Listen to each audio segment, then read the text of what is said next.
사랑하는 성도 여러분, 그리고 진리의 말씀을 사모하며 믿음의 여정을 걷고 계신 모든 분들께 주님의 이름으로 평안을 전합니다. 삶과 신앙 속에서 마주하는 수많은 질문들 앞에 잠시 걸음을 멈추고 말씀의 깊은 샘으로 함께 나아가는 시간입니다. 본격적인 이야기에 앞서 잠시 여러분의 도움이 필요합니다. 만일 오늘 나눌 이야기가 여러분의 마음에 울림을 준다면 좋아요와 구독으로 저희와 동행해 주십시오. 여러분의 작은 손길 하나하나가 저희가 이 귀한 사역을 계속해 나갈 수 있는 큰 힘이 됩니다. 또한 이 말씀을 주변에 공유하는 것은 어두운 세상에 작은 빛을 나누는 것과 같습니다. 이 말씀을 나누고 전하는 모든 분들의 삶 위에 하나님의 크신 은혜와 평강이 넘치기를 간절히 기도합니다. 오늘 우리가 함께 나눌 첫 번째 질문은 구약 성경 깊숙한 곳에서부터 흘러나오는 하나님의 약속에 관한 것입니다. 많은 성도님들께서 성경을 읽다가 이런 생각에 잠기곤 합니다. 요엘서 3장 20절을 보면 유다는 영원히 있겠고 예루살렘은 대대로 있으리라고 말씀하시고 호세아서 11장 8절에서는 에브라임이여 내가 어찌 너를 놓겠느냐 이스라엘이여 내가 어찌 너를 버리겠느냐 하시며 결코 포기하지 않으시는 하나님의 애끓는 사랑을 보여주십니다. 이외에도 수많은 구절에서 하나님은 이스라엘을 향한 당신의 사랑이 결코 마르지 않는 샘과 같으며 영원히 변치 않을 것임을 선포하셨습니다. 그렇다면 이 약속은 오늘날 우리에게 어떤 의미를 가질까요? 하나님의 이스라엘을 향한 사랑은 정말 영원하며 그렇다면 오늘날 존재하는 이스라엘이라는 국가와 이 약속은 어떤 관계가 있는 것일까요? 이는 단순히 신학적인 질문을 넘어 현대사회의 복잡한 정치적 상황과도 맞물려 있어 매우 조심스럽고도 중요한 문제입니다. 이 질문에 답하기 위해서는 우리는 먼저 신약 성경 전체를 관통하는 거대한 관점을 이해해야 합니다. 그것은 바로 구약의 모든 약속이 예수 그리스도 안에서 그 해답을 찾고 완성된다는 사실입니다. 사도 바울은 고린도 후서에서 하나님의 약속은 얼마든지 그리스도 안에서 예가 되니라고 선언했습니다. 우리가 겪는 어려움 중 하나는 예수님을 단순히 우리를 구원하기 위해 이 땅에 오신 위대한 구원자로만 이해하는 경향이 있다는 것입니다. 마치 예수님의 등장이 구약의 역사와는 완전히 분리된 새로운 사건인 것처럼 여기는 것입니다. 하지만 예수님을 그리스도, 즉 기름 부음 받은 자, 메시아라고 부르는 것의 핵심 의미는 바로 그분께서 이스라엘을 향한 하나님의 모든 약속과 목적을 자기 자신 안에 요약하고 성취하신 분이라는 뜻입니다. 신약 성경은 이 사실을 거듭해서 강조합니다. 따라서 요엘과 호세아, 그리고 다른 많은 선지자들을 통해 주어진 약속들은 결코 폐기된 것이 아닙니다. 하나님께서 이제 그 약속들은 잊어버리고 새로운 일을 하겠다고 말씀하신 것이 아닙니다. 안타깝게도 많은 기독교인들이 과거에는 성경을 그런 식으로 오해하곤 했습니다. 하나님께서 세상을 구원하기 위해 첫 번째 시도를 하셨다. 바로 이스라엘 민족을 부르시고 율법을 주신 것이다. 하지만 그들이 율법을 지키지 못해 실패했으니 하나님은 그 계획을 폐기하시고 아들 예수를 보내셨다는 식의 설명입니다. 이러한 이해는 아브라함부터 예수님까지 이어지는 구원의 역사를 무시하는 심각한 왜곡입니다. 신약 성경 전체는 바로 그 구약의 위대한 약속들이 어떻게 앞으로 나아가는지를 보여주는 이야기이기 때문입니다. 초대교회 성도들, 즉 예수님의 제자들은 자신들이 바로 그 약속의 상속자라는 사실을 분명히 인식하고 있었습니다. 기독교 운동의 본질은 1세기 유대 사회 안에서 이스라엘의 하나님께서 약속하신 새로운 일을 바로 이렇게 이루고 계신다고 선포한 여러 움직임 중 하나였습니다. 물론 쿰란 공동체나 바리새파 운동처럼 다른 유대 분파들도 각자 자신들의 방식이 하나님의 약속을 성취하는 길이라고 주장했습니다. 초대교회 역시 마찬가지였습니다. 하나님의 약속이 바로 여기서 성취되고 있습니다. 어떻게 아느냐고요? 하나님께서 역사의 마지막에 이스라엘 전체를 위해 행하시겠다고 약속하신 일, 즉 죽은 자 가운데서 다시 살리시는 일을 바로 예수 한 개인에게 먼저 행하셨기 때문입니다. 이것이 바로 부활의 의미입니다. 그러므로 이 모든 약속은 예수님 안에서 성취된 것입니다. 이는 초대교회가 더 이상 하나님이 유대인을 사랑하지 않는 이방인의 운동이 되었다는 뜻이 결코 아닙니다. 사도 바울은 로마서 9장부터 11장까지 바로 이 문제와 씨름합니다. 특히 로마서 11장에서 그는 묻습니다. 그러면 하나님이 자기 백성을 버리셨느냐? 그리고 단호하게 대답합니다. 그럴 수 없느니라. 바울은 이스라엘이 그들의 조상들 덕분에 여전히 하나님의 사랑받는 백성이라고 말합니다. 물론 이 사랑이 모든 유대인이 자동적으로 구원받는다는 의미는 아닙니다. 바울은 이방인 선교에 힘쓰는 이유 중 하나가 온 세상에 임하는 하나님의 구원의 역사를 보고 동족 유대인들이 시기하게 만들어 그들 중 얼마라도 구원하기 위함이라고 말합니다. 시기심이라는 감정은 그 약속이 여전히 그들의 것이라는 전제하에서만 의미가 있습니다. 하나님께서 이스라엘 안에서 그리고 이스라엘을 위해 하시는 일은 결국 온 세상을 위한 것이라는 점은 구약 곳곳에서 분명히 나타납니다. 따라서 하나님께서 온 세상을 위해 약속을 이루어 가실 때 이것은 이스라엘을 향한 약속을 잊으셨다는 뜻이 아니라 바로 그 약속을 예수님 안에서 그리고 유대인과 이방인이 하나 된 교회를 통해 성취하고 계신다는 의미입니다. 이제 우리는 가장 민감한 문제에 도달했습니다. 이 로마서 11장의 말씀을 오늘날 이스라엘 국가의 정치적 정당성을 입증하는 데 사용할 수 있을까요? 결론부터 말하자면 그렇게 할 수 없습니다. 1948년 유엔의 결의로 현대 이스라엘 국가가 건국된 것을 성경 예언의 성취로 보고 이제 곧 예수님이 재림하실 것이라고 주장하는 사람들이 있습니다. 하지만 이러한 해석은 성경을 매우 위험하게 오용하는 것입니다. 물론 끔찍했던 유럽의 반유대주의 역사 이후 유대민족이 안전하게 거할 곳이 필요했다는 역사적 당위성은 많은 이들이 공감할 것입니다. 하지만 그것이 오늘날 이스라엘 국가가 하나님의 선택받은 민족이라는 이름으로 어떤 행동이든 할 수 있다는 의미는 결코 아닙니다. 성경의 약속이 특정 민족의 영토 분쟁이나 정치적 행보를 무조건적으로 지지하는 백지수표가 될 수는 없습니다. 로마서 11장은 영토에 관한 이야기가 아닙니다. 그것은 메시아이신 예수님 안에서 예수님께 뿌리를 둔 유대인과 이방인이 함께 하나님의 새로운 가족을 이루는 것에 대한 이야기입니다. 모든 하나님의 약속이 예가 되는 바로 그 예수 그리스도 안에서 말입니다. 다음 질문은 우리 삶의 현실적인 고민과 맞닿아 있습니다. 한 신실한 청년이 방위산업체로부터 좋은 조건의 입사 제안을 받고 깊은 고민에 빠졌습니다.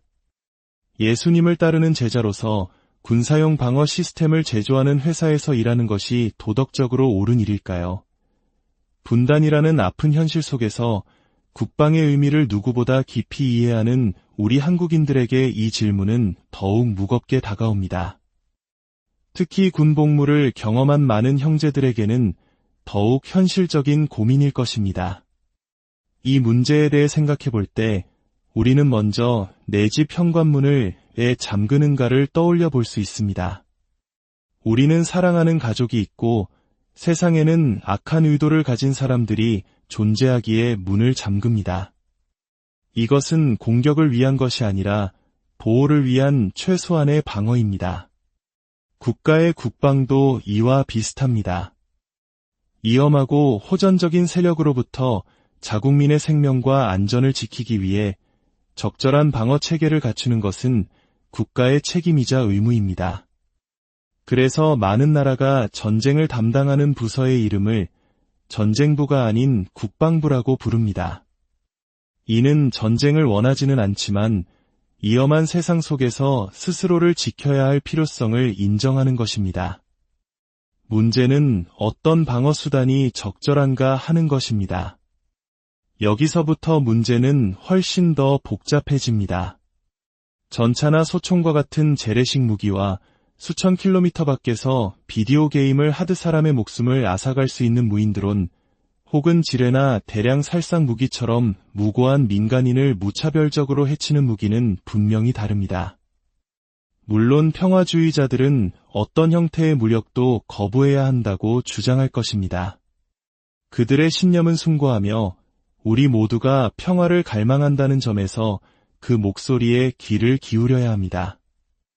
그러나 2차 세계대전 당시 나치의 위협 앞에서 혹은 오늘날 부당한 침략을 당하는 국가 앞에서 전쟁은 나쁜 것이니 그냥 모든 것을 내어주십시오라고 말하기는 정말 어렵습니다. 그것이 과연 옳은 길일까요? 우리는 지금과 아직 사이의 긴장 속에 살고 있습니다. 화평하게 하는 자는 복이 있나니라는 하나님 나라의 지금과 로마서 13장에서 말하듯 국가 권세가 무고한 자를 보호하고 평화를 유지하기 위해 때로는 물리력을 사용해야 할 필요가 있다는 타락한 세상의 아직 사이에서 말입니다. 따라서 방위산업체에서 일하는 문제는 단순히 옳다 또는 그르다로 나눌 수 없습니다. 그 회사가 주로 생산하는 것이 무엇인지, 그것이 정당한 방어를 위한 것인지, 아니면 무차별적인 살상을 목적으로 하는 비인도적인 무기인지에 따라 판단은 달라질 수 있습니다. 예를 들어 병사들을 위한 유료 장비나 통신 장비를 개발하는 일과 국제적으로 금지된 무기를 만드는 일은 윤리적 무게가 완전히 다릅니다. 또한 오늘날에는 사이버 보안 분야처럼 총칼 없이도 국가의 안보를 지키는 중요한 역할도 있습니다. 결국 이 질문에 대한 정답은 없습니다. 각자의 양심에 따라, 그리고 자신이 관여하게 될 일이 구체적으로 어떤 성격의 것인지를 깊이 기도하며 분별하는 과정이 필요합니다. 이제 성경에서 가장 신비롭고 해석이 분분한 구절 중 하나인 창세기 6장으로 가보겠습니다. 하나님의 아들들이 사람의 딸들의 아름다움을 보고 자기들이 좋아하는 모든 여자를 아내로 삼는지라. 이 짧은 구절은 수많은 질문을 낳습니다. 하나님의 아들들은 누구일까요? 정말 천사들이었을까요? 그렇다면 영적인 존재가 육체적인 욕망을 가질 수 있다는 말일까요?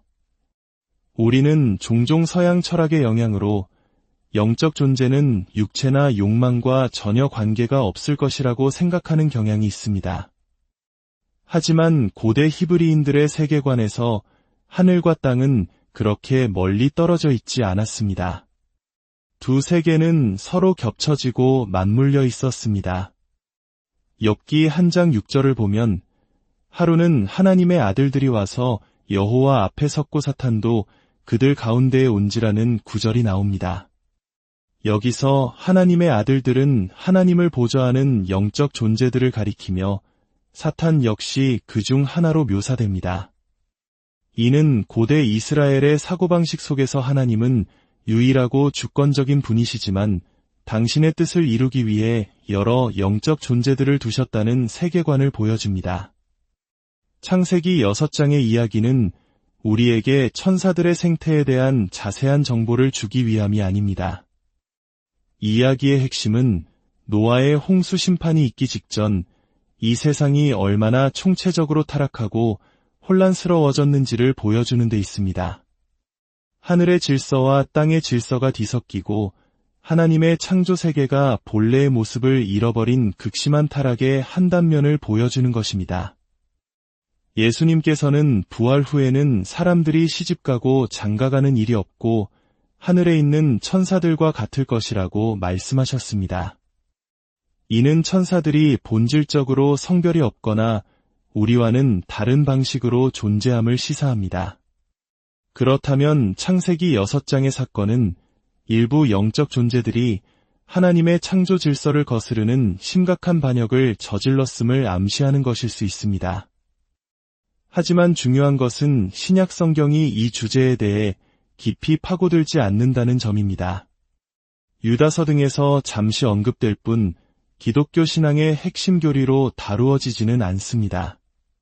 만약 이것이 우리의 구원에 있어 매우 중요한 문제였다면 성경은 우리에게 더 많은 정보를 주었을 것입니다. 따라서 우리는 이 신비로운 구절 앞에서 겸손한 자세를 취해야 합니다. 너무 깊은 추측에 빠지기보다는 이 이야기가 보여주는 죄의 심각성과 세상의 깨어짐, 그리고 그 모든 것을 바로잡기 위한 하나님의 구원 계획이 왜 필요했는지를 묵상하는 것이 더 지혜로운 태도일 것입니다. 마지막으로 고난주간을 준비하며 많은 교회와 성도들이 고민하는 질문을 나누겠습니다. 우리가 성목요일에 유대인의 유월절 만찬을 재현하는 것이 옳은 일일까요? 또 현대사회에서 세족식은 어떤 의미가 있을까요? 어떤 교회에서는 성목요일에 예수님과 제자들이 나누었던 최후의 만찬을 기념하며 유월절 식사를 재현하는 행사를 갖기도 합니다. 이를 통해 성찬식의 배경을 배우고 초대교회의 분위기를 느껴보는 것은 교육적으로 유익할 수 있습니다. 하지만 여기에는 조심해야 할 부분이 있습니다. 그것은 문화적 도용의 위험입니다. 마치 우리가 1세기 유대인인 것처럼 연기하는 것은 오늘날에도 여전히 유월절을 자신들의 소중한 전통으로 지키고 있는 유대인 이웃들에게 무례하게 비칠 수 있습니다. 사도 바울은 우리의 유월절 양 곧 그리스도께서 희생되셨느니라 고 선포했습니다. 예수님께서 십자가에서 단번에 영원한 유월절 어린 양이 되셨기에 기독교인들에게는 더 이상 유월절 만찬을 재현할 필요가 없습니다. 대신 우리에게는 예수님께서 직접 제정하신 성찬식이 있습니다. 성찬식이야말로 유월절의 완성이자 우리를 위한 새 언약의 기념입니다. 따라서 유대인 친구의 초대를 받아 그들의 유월절 식사에 참여하며 배우는 것은 좋은 경험이 될 수 있지만 교회가 그것을 흉내내는 것은 신중해야 합니다. 반면에 세족식은 매우 다른 의미를 갖습니다. 물론 예수님 시대와 오늘날의 문화는 다릅니다. 당시에는 샌들을 신고 흙먼지 길을 다녔기에 손님의 발을 씻어주는 것은 기본적인 환대의 예의였습니다. 오늘날 우리는 양말과 신발을 신기에 발이 그렇게 더러워지지는 않습니다. 하지만 세족식의 핵심은 위생이 아니라 상징에 있습니다. 다른 사람 앞에 무릎을 꿇고 그 사람의 가장 낮은 부분인 발을 만지고 씻기는 행위가 주는 겸손과 섬김, 그리고 사랑의 메시지는 시대를 초월하여 우리의 마음을 깊이 울립니다. 특히 윗사람이 아랫사람을 섬기는 것이 어색한 우리 문화 속에서 주님이시며 스승이신 예수님께서 제자들의 발을 씻기신 모습은 더욱 충격적이고 강력한 메시지를 전달합니다. 발을 씻김 받는 경험, 그리고 다른 이의 발을 씻겨주는 경험은 우리를 매우 겸손하게 만듭니다. 그것은 내가 너희에게 행한 것 같이 너희도 서로 행하게 하려 하여 본을 보였노라 하신 예수님의 명령을 몸으로 기억하게 합니다. 목회 안수를 받기 전 동료들과 서로의 발을 씻겨주며 함께 울었던 기억은 평생 사역의 길잡이가 되기도 합니다.